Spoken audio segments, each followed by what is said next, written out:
sense? We are going to be starting with backpedaling.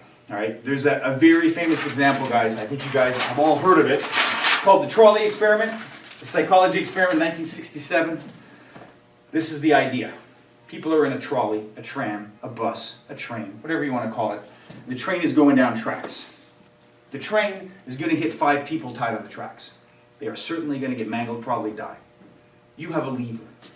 You pull the lever, the track changes, and it only kills 1 person. Right? It's a very famous moral, ethical experiment. And so some people right away say, well, fuck, I'd pull it. Absolutely pull it. Right? Simple. That's your child. These are 5 people you don't know. It changes. Some people would say, well, it's not on my hands, it's in God's hands, I'll do neither. Whatever's meant to happen is going to happen. Awesome. Some people also approach a street fight like that. I have faith it's going to be all right. Right? I'm not going to ask you, but imagine if it was 5 people you didn't know and 1 person you didn't know, would you be able to make a decision? Honestly, would you be able to make it, and would you pull it or would you not? Would you let it go? Some people say, well, I would try to take them off the track. Awesome. Let's say it fails. You absolutely know it's going to fail. It's way too far away. It's like line of sight. You're watching it on a screen.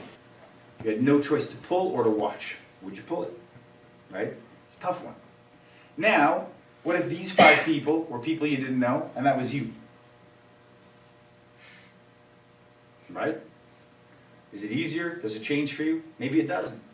Some people are like, if it's my day to die, I'm going to do it. Now, what if we get rid of the trolley? There's a lever you can pull. You get to die if you don't pull it. If you do pull it, there is a chance that these 5 people get seriously injured or killed. The only difference is these 5 people seek you out in your security and your time of peace and individuality, all alone. They menace you, they threaten you, they actively aggress you, and they are trying to kill you. The train doesn't kill you, they kill you. You do nothing, they kill you. You pull the lever, maybe the mirror reflects back on them. That's the essence of self-defense. The essence of self-defense is it's very good to say, well, I never intend to hurt somebody and my training is never going to hurt. You can never guarantee you're not going to hurt somebody.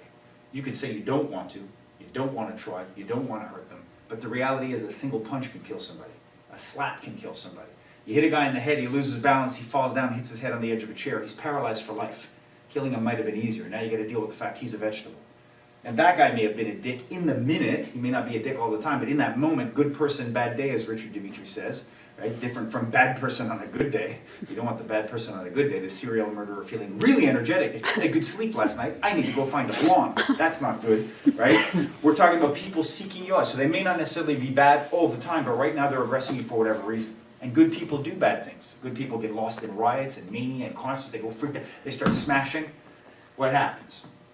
So throughout this week, we're going to be looking at what is our capacity to defend. Are we willing? Some of you already know. In certain cases, you have no doubt you would enter resolutely. No doubt. No doubt. God pulls a knife on you, my desire to do an arm lock's lower. Others are like, no matter what, it's very easy to say, I don't want to fight a weapon, I don't want to do this, but where would you be willing to hurt if you had it? If you had the opportunity? If you had the person down, they're giving you trouble, you can't control them, would you hit only to push away, or is there a point where you would switch and go in?